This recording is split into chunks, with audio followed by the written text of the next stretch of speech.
Tänan tulemast. Siin vähemalt ennast tutvustama ei pea, et kõik on omad inimesed. Eks ma räägin oma tavalises stiilis. Põhimõtteliselt see loeng ei ole mitte nüüd tänaseks tehtud, vaid seda ma olen lugenud, nüüd juba vaatasin, aeg läheb hämmastavalt kiiresti, juba 11 aastat. Ja see on üks Kaitseväe ühendatud õppeasutuste korraldatud täienduskursus meditsiinitöötajatele, kus käsitletakse massihävitusrelva, PPC, ehk siis tuumarelv, keemiline relv ja bakterioloogiline relv. Ja ma olen lugenud siis keemiarelva puudutavat osa. Ja sellest siis üks jupikene, mis puudutab konkreetselt neuroparalüütilisi närvimürke. Nii, alguse nad said enne teist maailmasõda, seda uurimist alustati 1936. aastal ja peale seda on selle teemaga tegeletud enam-vähem tänapäevani, suuremal või vähemal määral. Ilmselt sõna sariin olete kõik kuulnud, see on klassikaline nagu sõjagaasi, kuigi nad praktiliselt ükski gaas ei ole. Sünonüümnimetus ja just see grupp siis sünteesitigi sakslaste poolt. Nüüd 52. aastal sünteesisid inglased närvigaaside uue gruppi, niinimetatud V-närvigaasid. Veel on väga mitu tähendust, pakutakse näiteks Victori.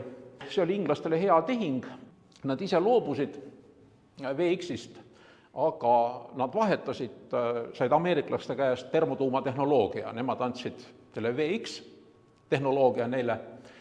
Ja praegust ongi maailmas on 2 riiki, kus teadaolevalt on weaponiseeritud VX, see on Ameerika Ühendriigid ja NSV Liit. Ja 70-ndatel Novichok programm NSV Liidus, kus üritati välja töötada teatavate spetsiifiliste omadustega närvimürke. Närvigaasid, tuntud ka neuroparalüütiliste toimega mürkainete nime all, on ühed kõige letaalsemad keemiarelva hulka kuuluvatest mürkidest. Nad on suhteliselt püsivad, samas nad lenduvad, neid on kerge muuta aerosooliks ja seetõttu nad jõuavad inimese organismi peamiselt aerosooli kaudu. Nüüd, samas närvigaasid imenduvad hästi läbi naha, see tähendab, et nende vastu ainult gaasimaski ei aita, on vaja kasutada ka kogu keha katvat keemiakaitseriietust. Võib-olla piltidel olete näinud või ka filmides on näidatud hallides kostüümides tavaliselt käivad, kapuuts on peas, gaasimask on ees. See on nüüd klassikaline Vene armee kaitseriietus. Tänapäeval seda praktiliselt enam kuskil ei kasutata, kaasa arvatud ka venelased ise ei kasuta. Tänapäevane kaitseriietus näeb välja täpselt nagu tavaline sõjaväevorm, nii et silma järgi ei ole võimalik vahet teha. Ainuke tehniline lahendus on natukene teine, ta on mitmekihiline ja üks kiht, vahekiht koosneb sorbendist, mis peaks mürkaineid adsorbeerima. Aga tänapäevani paremat kaitset, kui see klassikaline see Vene kostüüm ei paku, aga sellel kostüümil on väike probleem, seal ei ole võimalik sõdida. Tähendab, kui temperatuur on kõrgem kui 15 kraadi, siis seal lihtsalt ei ole võimalik lahingut pidada. Nii, siin on mõned näited närvigaasidest, tabuun, sariin, somaan, VX. Nüüd, see lühend nimetuse taga on tinglikult sõjagaasi kood. Ta võib olla 1 kuni 3 täheline ja kui on selline tähtkood omistatud mingile keemilisele ainele, siis järelikult see tähendab automaatselt, et tegemist on potentsiaalselt sõjas kasutatava mürkaine, keemiarelvana kasutatava ainega. Ja G-seeria, see on German, ehk siis Saksamaa. Ja siin on näited LD50 milligrammi minutis kuupmeetri kohta, 400 antud juhul tähendab seda, et inimene sureb suure tõenäosusega, kui ta 1 minuti jooksul hingab sisse õhku, milles sisaldub 400 milligrammi tabuuni antud ainet. Ja naha pinnal 1000 milligrammi, see on nüüd kaunis suur kogus, aga näiteks VX-il on nii sisse hingatuna kui naha pinnal, number on ühesugune, ehk siis nahale sattudes 10 milligrammi võib tingida inimese surma. See LD50, see tähendab doosi saanud objektidest, bioloogilistest objektidest sureb 50%. Kasutatakse ka DL100, aga see ei ole piisavalt representatiivne, sellepärast mõned objektid ei taha surra. Aga 50, see on kõige objektiivsem näitaja. Mõned tehnilised näitajad, mis on olulised füüsikalised omadused, näiteks keemistemperatuuri järgi kõik nad on siis vedelikud, sulamistemperatuur selle järgi on nad ka kõik vedelikud, ei ole tahked ained. Ja mis on veel oluline, aururõhk, antud juhul on antud 25 kraadi juures ja võrdluseks veel on ta üle 20, 24 millimeetrit elavhõbeda sammast. Nii et kui nüüd võrrelda, siis igaüks teab, kui hästi aurub vesi, siis need G-gaasid, nad auruvad halvemini kui vesi, kuid võrreldavalt sellega, eriti sariin, aga samas VX, see praktiliselt üldse ei auru. Nii et tema kaudu nüüd sissehingamise teel mürgitust saada on suhteliselt keeruline, küll ta võib maa-ala pikaks ajaks ära saastada ja reaalselt kasutatakse teda miinivälja asemel. Et saastada teatud ala ja sellega vältida vaenlase poolt selle ala kasutamist. Sõjanduses see on üks tehnoloogia, kuidas luua koridore, surmakoridore, mis on ainsad liikumisvõimalused vastasele, mida võib siis tulekontrolli all hoida. Tehniline lahendus. Siin on kirjas 1936 alustati fosfororgaaniliste närvimürkide väljatöötamist Saksamaal, kusjuures täiesti õilsal eesmärgil. See oli täiesti tavaline teadustöö ja eesmärk oli põllumajandusmürkide väljatöötamine, putukamürkide väljatöötamine. 37. jõuti tabuunini ja katsetuste käigus, kui oli see puhas tabuun juba käes, väljatöötajad puutusid sellega mingil määral kokku. Nad said ebameeldiva üllatuse osaliseks, nad küll ei surnud ära, aga leidsid, et see tekitab tõsise probleemi, et tegemist on vägagi inimesele toksilise ühendiga. Saksamaal oli kord majas ja kord nägi ette, et on vaja teada, kuhu vaja. Tähendab, kui puututakse kokku teaduses mingi leiutisega, mis on võimalik sõjaliselt kasutada, siis tuleb sellest riigiorganitele teada anda. Need teadlased andsid teada, mille peale see programm salastati. Ennem see oli lahtine programm, selle kohta kirjutati artikleid, publitseeriti, kõik teadsid, et on olemas sellised fosfororgaanilised mürkained, näiteks tabuun, selle süntees oli põhimõtteliselt teada. Ja peale seda siis kõik salastati ja hakati juba spetsiifiliselt töötama sellel teema kallal, kui nüüd potentsiaalselt sõjas kasutatava närvimürgiga. 39 töötati välja sariin, 44 somaan, tsüklosariin sakslaste poolt ka enne maailmasõja lõppu sünteesiti, aga see unustati ära, siis paberimajandus ei olnud enam korras ja see sünteesiti uuesti, aga nüüd juba võitjate poolt. Sellepärast kogu saksa tehnoloogia läks võitjatele üle.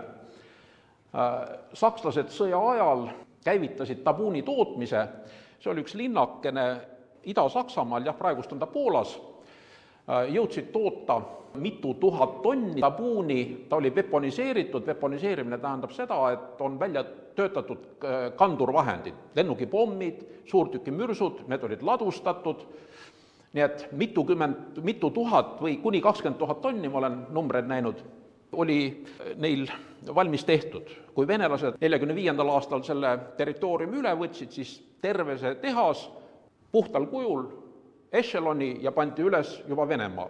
Täpselt sellisel kujul, nii nagu ta seal sakslaste poolt üles pantud ja hakkas Venemaal tabuuni tootma. Firma IG Farben ja Gerhard Schrader oli selle uurimisgrupi juht, kes tabuuni ja sariini välja töötas. Ja siin on toodud valemid, kui need valemid vaatate, siis tegemist on fosfororgaaniliste ühenditega, ehk siis põhimõtteliselt fosforapestritega.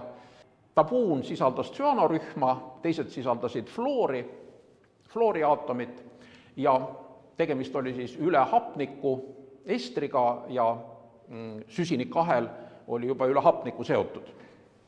Kui nüüd ester selle koha pealt lahti teha, siis paremal pool on vana hea isopropanool, alkohol, ja paremal pool on metüülfosfoondifluoriid, tõsi küll siin ühte fluori ei ole, aga prekursor metüülfosfoondifluoriid, nii et kui siin teeksime ta katki, võtame hapniku küljest ära, siin oleks üks fluor veel juures. Ja see on nüüd prekursor. Isopropanool on nii levinud, et seda kontrollida ei ole võimalik, aga seda metüülfosfoondifluoriidi, seda kontrollitakse, nii et põhimõtteliselt ka seda prekursorit ei ole võimalik osta, tähendab, tema käive on keelatud. Ja võib-olla olete kuulnud binaarrelvast, binaarrelv, teile ta võib-olla ei ütle midagi, aga mina, kui käisin ülikool, kõik ajalehed kirjutasid, et mihukene kole ja mihukene hirmus relv, mida läänes välja töötatakse. Ja binaarrelv tegelikult ei ole midagi muud, kui kohale toimetamise käigus sünteesitav mürkaine. Ehk siis sariinimürsk tinglikult sisaldab metüülfosfoondifluoriidi, isopropanooli ja seal on veel sobivad lahustid keskkonna jaoks.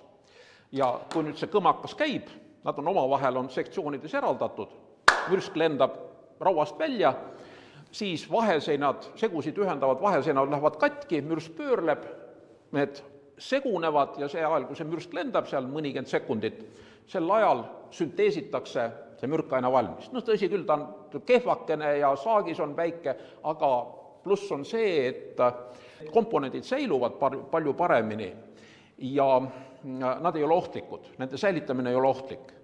Keemiarelva üks suuri hädasid ongi selles, et ta on väga õrn. Tema eest peab hoolitsema.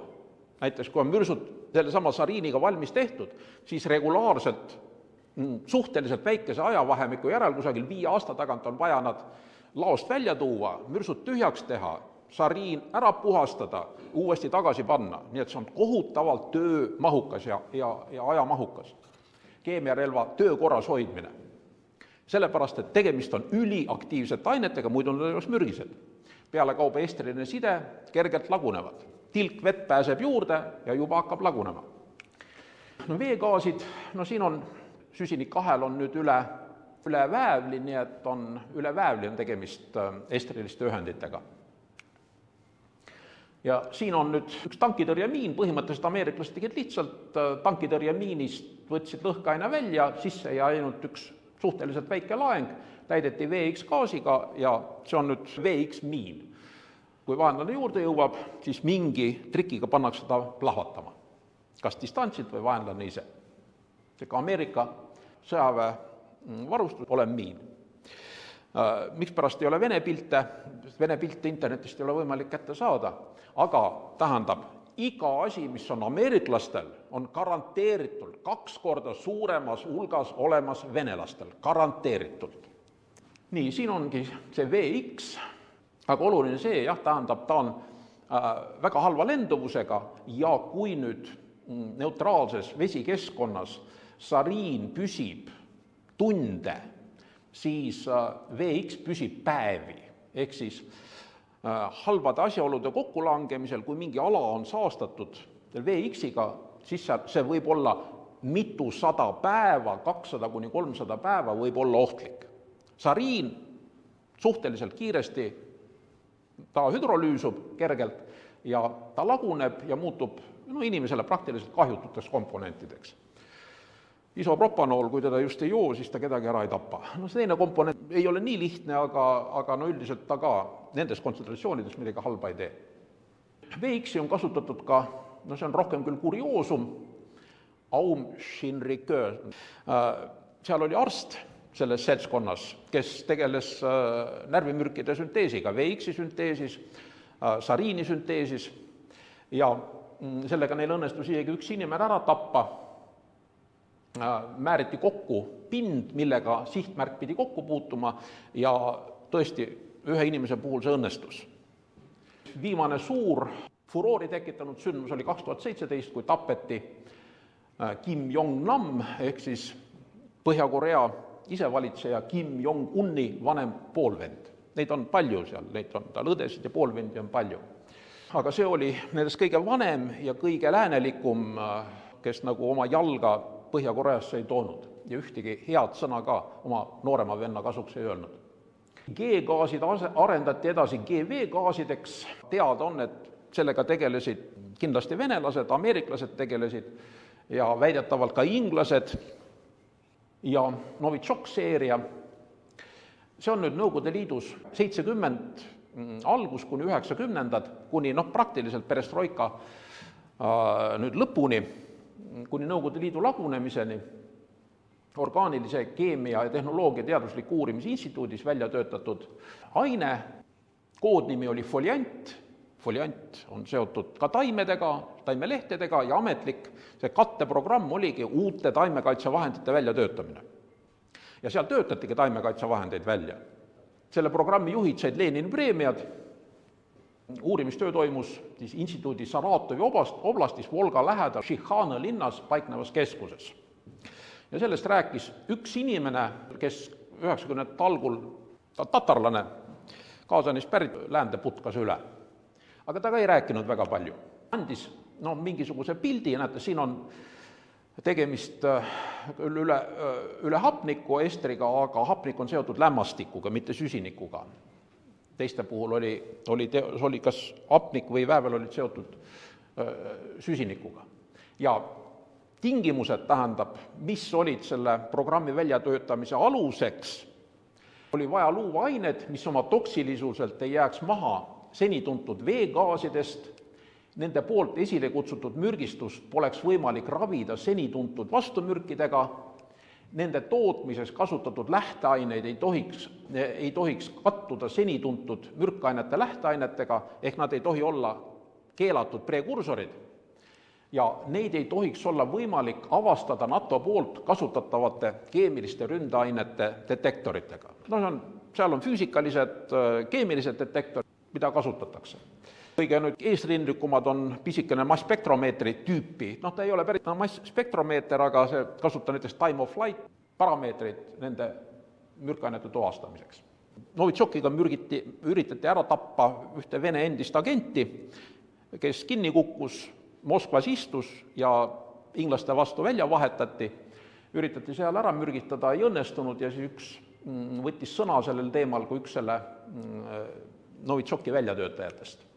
Ja siin on üks päris huvitav pilt, näete, alla on kirjutatud Tomka, Tomka on tsentri nimetus, Šihhane linn, Saratovi oblast 1928 ja ma olen siia kirjutanud, kas pilt tekitab küsimusi, kui seda pilti vaatate, kas tekivad mingid küsimused? Selleks on teatud tagapõhja vaja. Ma kordan veel, 1928 Venemaa. Vaadake riideid, millised riided neil seljas on. Venemaal ei kantud selliseid riideid tol ajal. Need on sakslased. Ehk see oli Rapallo leping Venemaa ja Saksamaa vahel, kui esimese maailmasõja kaotanud riiki, nad loobusid üksteise käest võlgade nõudmisest ja seal oli veel palju teisi punkte, nendest osad olid salajased. Ja üks nendest oli, sakslased lõid keemiarelva uurimisgruppi Venemaal 1926, seesama Šihhane, mis seni ajani 2025 töötab sellel erialal, ja seal nad panid püsti ipriidi tootmise vabriku ja õpetasid välja Vene spetsialistid sellel alal, ehk siis selles linnas loodi Venemaa keemiasõja potentsiaal. Ja see on nüüd sakslaste grupp, kes sellega tegelesid. Seda ka vist paljud ei tea, aga näiteks Lipetskis loodi Saksamaa lennuvägi, seal suhteliselt lähedal loodi Saksa tankivägi, Guderian oli seltsimees, tovarišč venelastele, nii et maailm on imeline. Nüüd natukene farmakoloogiat. Närvigaasi kuuluvad fosfororgaaniliste ühendite klassi, mis halvavad perifeerse närvisüsteemi töö. Perifeerse närvisüsteemi funktsiooniks on ühendada kesknärvisüsteem inimese jäsemete ja organitega. Ja perifeerne närvisüsteem jaguneb kaheks alaliigiks, somaatiline, tahtele alluv närvisüsteem ja autonoomne närvisüsteem. Siin on pilt, somaatilises närvisüsteemis on ajus ganglionid ja ajutüves või seljaajus teised ganglionid, ülemised, alumised ganglionid ja kolmas junction või üleminek on siis juba lihasele, närvilõpment lihasele, nii et meil on siis kolmed sünapsid ja kõikidest nendest töötab mediaatorainena N-atsetüülkoliin. Autonoomne närvisüsteem jaguneb omakorda siis sümpaatiline ja parasümpaatiline ja see ei allu otseselt inimese tahtele. Autonoomse närvisüsteemi mõlemad osad inerveerivad samu organeid põhimõtteliselt, aga nende inervatsioon vastab erinevatele ülesannetele. Sümpaatilise närvisüsteemi ülesanne on valmistada organism ette tegutsemiseks hädaolukorras, võitle või põgene, samas parasümpaatiline juhib organismi rahuolukorras, normaalolukorras, puhka ja seedi või toitu ja paljune. Nii, ja mõlemas, nii sümpaatilises ja parasümpaatilises on impulsi ülekanne kaheetapiline, kõigepealt seljaaja vastavast segmendist ganglionini ja teine etapp ganglionist vastava efektororganini. Ganglionides mõlemas süsteemis, sümpaatiline ja parasümpaatiline, töötab mediaatorainena samuti atsetüülkoliin ja seal on N-koliinoretseptorid. Parasümpaatilise närvisüsteemi see osa, mis lähtub ganglionist ja efektororganini, efektororganis sünapsis töötab atsetüülkoliin, aga seal on tegu M-koliinoretseptoritega. Nii et sünapsites nii nagu somaatilises närvisüsteemis N-koliinoretseptorid, aga efektororganis, parasümpaatilises närvisüsteemis M-koliinoretseptorid. Ja sümpaatilises närvisüsteemis on efektororganites noradrenaliini suhtes tundlikud retseptorid ja seal töötab mediaatorainena noradrenaliin. Nii et põhimõtteliselt atsetüülkoliin mediaatorainena töötab nii autonoomses kui somaatilises närvisüsteemis praktiliselt kõikides etappides, välja arvatud siis viimane etapp sümpaatilises närvisüsteemis. Siin on kujutatud, see on igal pool farmakoloogia õpikutes, autonoomne närvisüsteem, siin on sümpaatiline inervatsioon, parasümpaatiline inervatsioon. Ma olen seda 10 korda vähemalt õppinud, ma olen mitu korda selle kohta eksamit andnud, aga alati on vaja uuesti üle vaadata, kogu aeg läheb meelest ära. Ja nüüd jõudsime sünapsini, et signaali ülekanne ühelt närvikihult teisele või siis organile, efektororganile toimub sünapsites. Sünaps koosneb kõigepealt presünaptilisest membraanist, siis on sünaptiline pilu, selle järel on postsünaptiline membraan.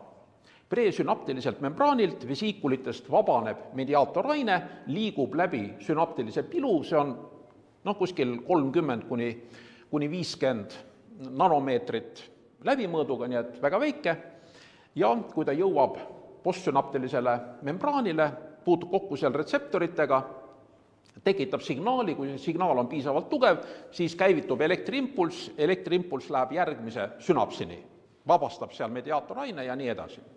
Nii et keemia, elekter. Siin on kujutatud sünapsit ja need pisikesed täpikesed on siin vesiikulitest presünaptiliselt membraanilt vabanenud mediaatoraine, molekulid. Nüüd milles on probleem? See mediaatoraine ei tohi olla sünapsis pikka aega. Ta võib olla sünapsis ainult nii kaua, kuni ta jõuab kontakti postsünaptilistel membraanil olevate retseptoritega. Ja peale seda ta peab olema kadunud. Ja selleks on mitu mehhanismi, peamine on reuptake, ehk siis mingite mehhanismidega pumbatakse tagasi mediaatorainet presünaptilise membraani taha, ja teine mehhanism lagundatakse. Ja atsetüülkoliini puhul on tegemist atsetüülkoliinesteraasiga, see on ensüüm, mis lagundab atsetüülkoliini. Nii et selle molekuli, mediaatoraine molekuli eluiga on mikro- või millisekundites, väga lühike.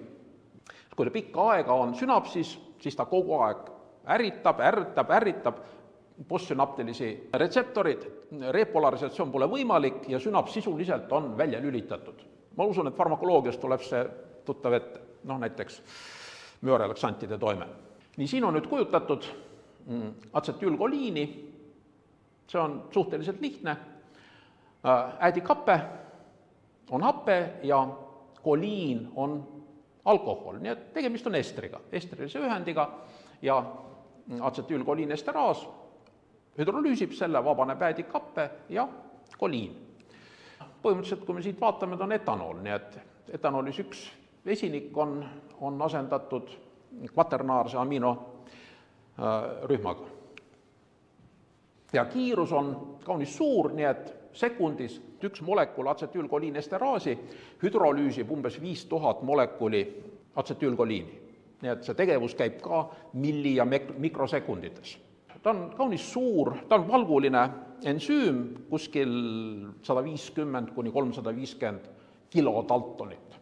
Närvigaasid oma keemiliselt loomuselt pöördumatud atsetüülkoliinesteraasi inhibiitorid. Tähendab, nad inaktiveerivad kokkupuutel atsetüülkoliinesteraasi ja see ensüüm kaotab oma töövõime. Ta ei ole võimeline enam atsetüülkoliini lagundama. Sünapsitesse jääb pidev stimulatsioon ja seetõttu sünapsid lõpetavad on normaalse töö. Ja siin on nüüd kujutatud 3 varianti. Ensüüm atsetüülkoliinesteraas, seal on 2 olulist punkti, üks on aniyoonne seondumispunkt negatiivse laenguga, selle lähedale tuleb positiivse laenguga kvaternaarne lämmastik ja esterifitseerimiskoht, siin on aminohappe seriin, selle hüdroksüülrühm. Ja hüdroksüülrühma vesinik läheb ära ja selle koha peal, kus oli estriline side, ta seondub koliinijäägiga ehk tekib alkohol, hüdroksüülrühm tekib. Ja ensüümiga jääb seotuks hädikappejääk. Ja praktiliselt momentaanselt see hädikappejääk eraldub, liidetakse juurde 2 vesinikku, üks on prootonina, teine hüdriidioonina ja saame uuesti seriini hüdroksüülrühma ja vabaneb hädikappemolekul. Ja see protsess toimub mikrosekundite jooksul. Nüüd, kui atsetüülkoliiniesteraasiga puutub kokku pöörduv inhibiitor, siin on kujutatud pöörduvad inhibiitorid, siin on natukene keerulisem molekul, aga põhimõtteliselt on ka tegemist estrilise sidemega. Ja estriline side katkeb täpselt nii nagu atsetüülkoliini puhul ja üks osa jääb seotuks seondumiskohaga, seriiniga ja teine osa läheb ära, aga ta on nüüd juba pikemat aega seotud seriiniga. Ta ei ole mitte nüüd mikrosekunditega seotud, vaid pigem ajaühikuks on minutid. Nii et pöörduv inhibiitor, ta põhimõtteliselt ka vabaneb. Ja kui nüüd on tegemist pöördumatu inhibiitoriga, siin on kujutatud nüüd ühte, no see ei ole sariin, aga seda tüüpi, näete, siin on nüüd tegelikult 1, 2, 3 põhimõtteliselt estrilise sideme taolist sidet. Aga reaktsioon toimub nüüd selle sidemega, kus fosforiga on seotud fluor, seriini hüdroksüülrühm annab oma vesiniku fluorile, eraldub vesinikfloriid ja terve see nüüd suur molekul jääb seotuks seondumiskohaga, seriiniga ja põhimõtteliselt vabanemine võib toimuda tundide pärast, võib toimuda päevade pärast, võib mitte üldse vabaneda ja see valguline molekul lihtsalt hävineb, utiliseerub mõne aja pärast. Nii töötab siis fosfororgaaniline närvimürg. Nii, mürgistuse sümptomiteks limavool ninast, pitsitus rinnus, silmaavade ahenemine, mioos, seejärel tekivad hingamisraskused, iiveldus, süljevoolus, järjest kaob kontroll oma keha funktsioonide üle, see on viisakalt öeldus, et inimene teeb ennast täis, süljevoolus suureneb, tekib pisarate voolus, uriini ja roojapidamatus, valu kõhupiirkonnas, oksendamine. Ja kui mürgistus süveneb, siis tekivad lihastõmblused, algselt oli tegemist autonoomse närvisüsteemi efektidega, mürgituse süvenedes ilmnevad juba somaatilise närvisüsteemi efektid ehk siis lihaskrambid ja surm saabub hingamisseiskuse tagajärjel. Paranemine ei pruugi olla täielik, sageli kaasneb mürgistusega jääv neuroloogiline kahjustus. Aga ta ei pruugi kaasneda. Nii, siin on kujutatud normaalne inimese silm, mioos ja see on nüüd konkreetne Süüriast sariini ohvri silm. Nii et mioos, silmaava ahenemine, esimene tunnus. Nii, vastumürgid, seda tasub kõigile meelde jätta. Number 1 vastumürk seni ajani kõige laiemalt kasutusel on atropiin. Ja atropiin on koliinoblokaator ja lihtsalt sel teel, et blokeerides koliinoretseptoreid vähendatakse nende vastuvõtlikkust, nende tundlikkust üleliias oleva atsetüülkoliini suhtes. Nüanss on see, et atropiin on ise tugev mürk, nii et selle kasutamisega tuleb selles mõttes ettevaatlik olla, et seda võib manustada tõesti ainult mürgistuse foonil, neuroparalüütilise ainega ehk siis atsetüülkoliina esteraasi inhibiitoriga. Ja seda tuleks manustada seni, kuni koliinoretseptorite stimulatsioonist tingitud toimed kaovad ja toime kadumise tunnuseks on näiteks bronhidest lima eraldumise lõppemine. Ja praktiliselt alati kasutatakse atropiini paaris atsetüülkoliinesteraasi aktivaatoriga. Ja aktivaatorina kasutatakse oksiimitüüpi orgaanilisi ühendeid, peamine on pralidoksiim. Oksiim, N on lämmastik seotud kaksiksidemega süsinikuga. Tuntud ka 2-PAM nime all, harvem obidoksiim ja niinimetatud hagedornoksiimid Hi6 ja HLÖ7. Öö näitab, et on tegemist natukene ebatavalisega, ehk siis tegelikult see on Skandinaavias, see on Rootsis välja töötatud preparaadid ja näiteks Hi6 on kasutusel Rootsi keemiakaitses. Oksiimid, nagu pralidoksiim, nad aktiveerivad aktiivtsentri, nad moodustavad ise estri aktiivtsentriga seotud närvimürgiga, fosfororgaanilise ühendiga ja vabaneb seriini hüdroksüülrühm. Siin on pralidoksiimi ester sariiniga. Siin olid pildid, siin on pralidoksiim, obidoksiim ja nii edasi, tähendab, nad on keemiliselt kaunikesti sarnased. Ja pyridostigmiin, see on nüüd pöörduv atsetüülkoliini esteraasi inhibiitor, ka see on nüüd antud grupiühenditele keemiliselt suhteliselt sarnane. Reaktiveerimine ei pruugi olla võimalik kõikide närvimürkide puhul, esiteks, ja teiseks reaktiveerimise tõenäosus sõltub ajast. Mida kiiremini manustada aktivaatorit, seda suurem tõenäosus. Aga kui on juba mõni tund möödunud peale manustamist, siis reaktiveerimine pole enam võimalik. Nii, nüüd universaalne vastumürk ja ka profülaktiline vahend mürgistuse korral atsetüülkoliini esteraasi inhibiitoritega on butürüülkoliinesteraas. Põhimõtteliselt see on sama tüüpi ensüüm nagu atsetüülkoliinesteraas, aga ta ei ole seotud rakustruktuuridega, vaid ta on lahustuv, teda on võimalik määrata vereplasmas, ta leidub vereplasmas ja seda võib manustada profülaktiliselt, ta teeb ära täpselt selle töö, mida tegi atsetüülkoliinesteraas. Masskasutamiseks probleem, ta on kallis, tähendab, tema tootmine on tehniliselt kallis. Ta on mitte enam ainult eksperimentaalkasutuses, aga ta kasutatakse siis, kui tõesti seda väga vaja läheb. Sõjaväljal teda veel standardkomplektides ei ole. Ja siin on üks näide, kuidas üritati kasutada pyridostigmiini, ehk siis atsetüülkoliinesteraasi pöörduvat inhibiitorit, kasutada profülaktikaks. Ameerika armees oli standardprotseduur, inimestele jagati välja sellised komplektid, siin oli 21 tabletti, neid pidi võtma siis päevas 3 tükki, 30 milligrammi tablett ja idee oli selles, et kutsuda esile mürgitus. Nii organismi atsetüülkoliinesteraas töötab ülevõimsusega, nii et tegelikult kuni 75% atsetüülkoliinesteraasist võib olla blokeeritud, organism seda ei märka. Kui järgi jääb 25 või vähem, siis hakkavad alles mürgistusnähud ilmuma. Ja idee oli selles, et blokeeriti 25% atsetüülkoliinesteraasist, kui sellise skeemi järgi võtta 3 tabletti päevas, iga 8 tunni järel kuni 7 päeva, 1 nädal. Siis, kui saabub reaalne mürgistus, siis see atsetüülkoliinesteraas, mis on seotud pyridostigmiiniga, juba ära mürgitatud, ei ole tundlik fosfororgaanilise mürgi suhtes. Aga pidevalt teda vabaneb alt, see pöörduv läheb ära ja nii, et pidevalt meil tekib organismis vaba atsetüülkoliinesteraasi juurde. No see oli idee.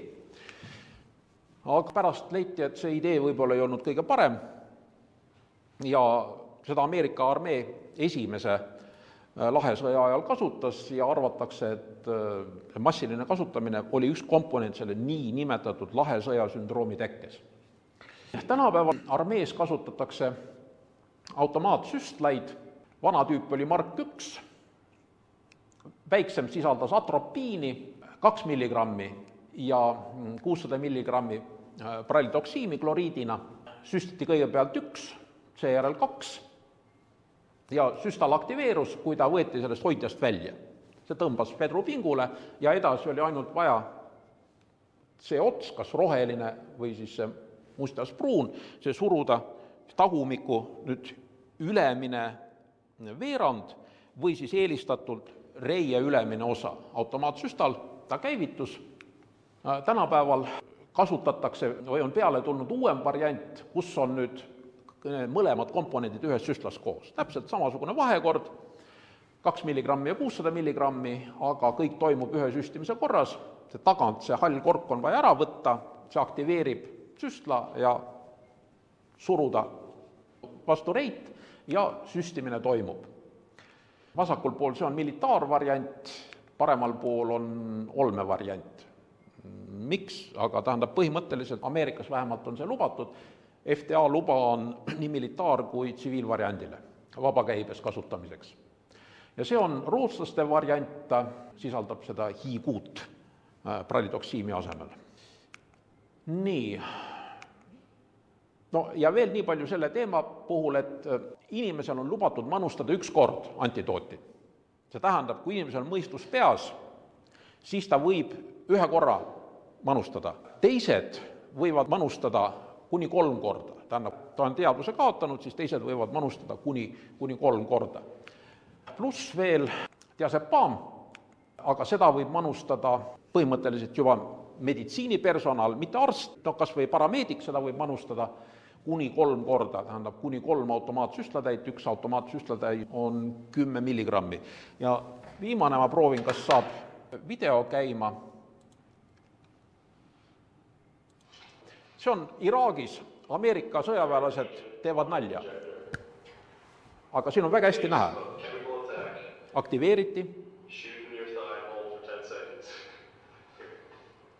Nii, veepudel imiteerib ihu. Nii, surub vastu. Ei tohi lüüa, vaid suruda tugevalt. Nii, nõel lendas välja ja toimub süstimine.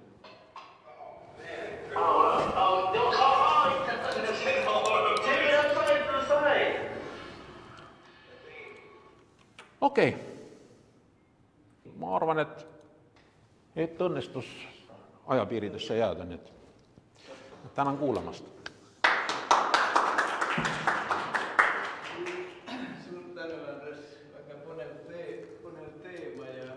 No tähendab, siin jäi veel see osa, kuidas seda nüüd rakendatakse, tähendab, Vene eriteenistused rakendavad, seda ma ei rääkinud. Aga ma arvan, et on tõesti oluline, et meie eriala inimestel on see baas teada. No vähemalt see idee, jah, tähendab, et see 2 kombinatsioon, kolinoblokaator pluss atsetüülkolinesteraas, reaktivaator, no vähemalt see idee peaks olema kaasa võetud. Aga küsimusi? Detektorid on füüsikalised, on näiteks gaaskoromatograaf idee poolest, mis 24 tundi päevas, 7 päeva nädalas ketrab endast õhku läbi ja ootab piiki teatud koha peal. Kui see tekib, siis annab häiret. Miks see LD50 V-Access on väga hea? Tähendab, parem kui V100, tähendab lethal dose 100, miks pärast lethal dose 50 on parem, jah. Tähendab, no idee ongi selles, et erinevad organismid on nüüd erineva tundlikkusega, tähendab, no kui on, ütleme, et 1000 inimest ja manustada mingit mürkainet, siis nendest 1000 suure tõenäosusega 10 või 15 kannatavaid kordades rohkem kui teised, kuni seal suurusjärgus rohkem mürki. Tähendab, osad lihtsalt ei sure ära. See on nüüd mälestustest, ühe ajakirjaniku mälestused, ta rääkis, sakslastel olid mitmed hukkamissüsteemid ja üks hukkamissüsteem oli selline, et tanki mootor pandi tööle, barakk oli hermetiseeritud ja mootorist see väljalasketoru, see läks barakki, pandi mootor tööle, tund aega ta töötas ja süsinikoksiid, mis sealt tuli, inimesed süsinikoksiidi mürgitusse surid. kuskil tunneajaline tsükkel oli, peale seda kanti laibad välja, puhastati, siis uued inimesed sisse, niimoodi hukkamise meetodid. Ja üks nendest töötajatest, kes pärast laipu välja pidid viima, räägib, tehti uksed-aknad lahti, hämu välja, aga ikka on hämune, tähendab, lähevad sinna juba sisse ja ümberring on laibad, vedelevad ja 3 meest istuvad laua taga ja mängivad kaarte. Sel ajal, kui teised surid, barakk oli surnud, 3 meest istusid laua taga ja mängisid kaarte samades tingimustes.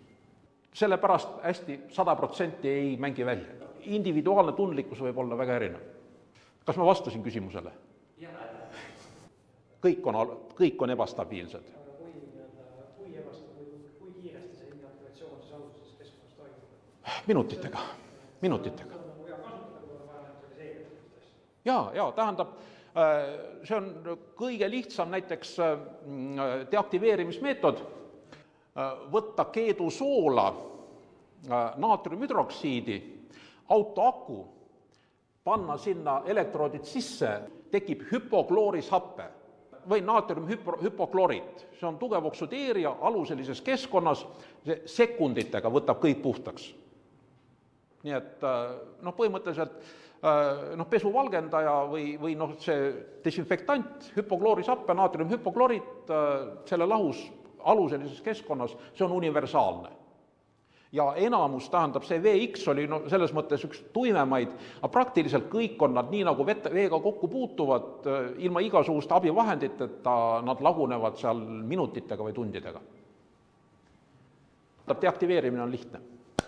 Ameeriklased, üks põhjus oli, miks nad okupeerisid, sellepärast, et Iraagil on keemiarelv. Nad teadsid suurepäraselt, nad ise olid selle andnud, tinglikult olid ise andnud. Euroopa riigid aitasid Iraagil keemiarelvatööstuse üles panna. Osad riigid müüsid ipriiti otse. Nad teadsid täpselt, kui palju Iraagil on. Iraak pidas 10 aastat keemiasõda Iraani vastu. Nii. Ja nüüd, kui see, tegelikult see teine lahesõda lahti läks ja need laod üle vaatasid, leidsid, tõesti ei olegi. Tähendab, nad lihtsalt ei olnud 10 aastat hooldanud seda. Või palju see lahesõjast, üle 10 aasta, mingi 15 aastat. Ja sellega oli kuskil 85-90% lihtsalt ära lagunenud. Pommid olid, aga seal pommis enam suurt midagi ei olnud. On küsimus, miks pärast sakslased ei kasutanud. Sellele küsimusele vastust ei ole, on olemas ainult hüpoteesid. Üks ebatõenäoline hüpotees oli see, et Hitler ise sai keemiarelvast kahjustatud ja selle tõttu ta üritas selle kasutamist vältida. See on ebatõenäoline. Aga tõenäolisem on see, et mis ka tegelikult toimus, et saksa teadlased, kes konsulteerisid juhtkonda antud teemal, need ütlesid, et suure tõenäosusega on liitlastel ka ja venelastel neuroparalüütilised mürgid olemas. Ja seda tõestab see, et nad pole mitte ühtegi teadustööd sellel teemal avaldanud. Järelikult nad on algusest peale seda salajast teinud. Meie lihtsalt seda ei teadnud ja nüüd salastasime, kui me teada saime, aga nemad on kogu aeg seda salajas pidanud. Ja tähendab, keemiasõda üks reeglitest on see, et kui vastaspool on võrdse võimekusega, vastalpoolel on kaitsevõime, siis ei ole mõtet. Tähendab, selle eest on võimalik ennast nii kaitsta, et efekti ei ole praktiliselt. Esimene maailmasõda lõpus toimus niimoodi, et ipriit voolas Rentslis ja mehed sõdisid. Ja kuni selline välja, et odavam oli kasutada imitaatorit, tähendab, ei hakatud üldse seda õiget mürkainet sisse panema, midagi haisvat, midagi suitsevat, et teised paneksid gaasimaski pähe, et sellega on raskem sõdida lihtsalt. Ta on ääretult efektiivne kaitsetu vaenlase vastu, aga mõttetu kasutada kaitstud vastase vastu. Ja sakslaste loogika oli see, et neil on, nende tööstuslik potentsiaal on suurem kui meie oma kokku, mõtet ei ole hakata ärritama. Nii et kui vastane teab, et meil on kaitsevahendid olemas, me oskame neid kasutada, siis ta ei hakka seda kasutama, lihtsalt ei ole mõtet.